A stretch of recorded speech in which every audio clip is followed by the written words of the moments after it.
ایک خاص عمل ہے، جو بھی اس عمل کو کرے انشاءاللہ العزیز اس رمضان پریگننسی ہوگی، اللہ تعالیٰ آپ کو اپنے وارث اپنے بیٹے ضرور نصیب فرما دیں۔ السلام علیکم ورحمۃ اللہ، میں ہوں مفتی بلال احمد قادری۔ اس رمضان کے بابرکت مہینے کے صدقے بے اولاد جوڑے اپنی جھولیاں اپنے وارثوں سے بھر لیں۔ اس رمضان کا یہ ایک خاص عمل ہے، سحری کا اور افطاری کا۔ خاص افطاری کے اندر کرنا ہے، سحری میں بھی اس کو کریں، خواتین بھی کریں، مرد حضرات بھی کریں انشاءاللہ العزیز۔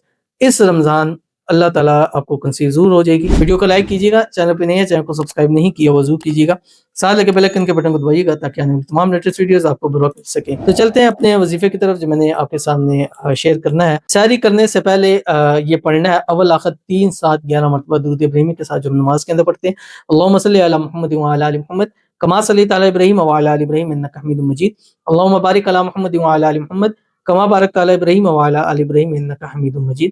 تو یہ اللہ کے 3 نام ہے، یا باری، یا خالق، یا مصور۔ جب سحری کرنے لگیں تو سحری کے لیے جب بیٹھ جائیں، سامنے سحری پڑھی ہے، ایک تسبیح پڑھیں، یا باری، یا خالق، یا مصور، ترتیب یہی آپ نے رکھنی ہے، ٹھیک ہے۔ ایک تسبیح پڑھی، اس کے بعد لقمہ لے کے کھائیں اور دل میں یہ آپ پڑھتے رہیں۔ تو جب افطاری کے لیے بیٹھیں، بالکل افطاری کا ٹائم قریب ہو تو پھر ایک تسبیح پڑھنی ہے، یا باری، یا خالق، یا مصور، اور کھجور لیں، اس کھجور پر جس سے روزہ کرنا ہے اس کے اوپر دم کریں اور اس کو اپنے کھا لیں اور اللہ تعالیٰ کے حضور دعا کر لیں۔ کم از کم 11 سحری 11 افطاری یہ عمل کیجئے انشاءاللہ العزیز۔ اگر اس وقت ڈیز آئے ہیں تو نیکسٹ ٹائم آپ کو ڈیز نہیں آئے گا، اور اس کو ہر حال میں کر سکتے ہیں، خواتین بھی اس عمل کو ہر حال میں کر سکتی ہیں، اور جو بھی اس عمل کو کرے اللہ تعالیٰ سب کو اپنے اپنے وارثوں بیٹوں سے نوازے، آمین ثم آمین یا رب العالمین۔ ملتے ہیں نیکسٹ ویڈیو کے اندر، تب تک کے لیے اللہ حافظ۔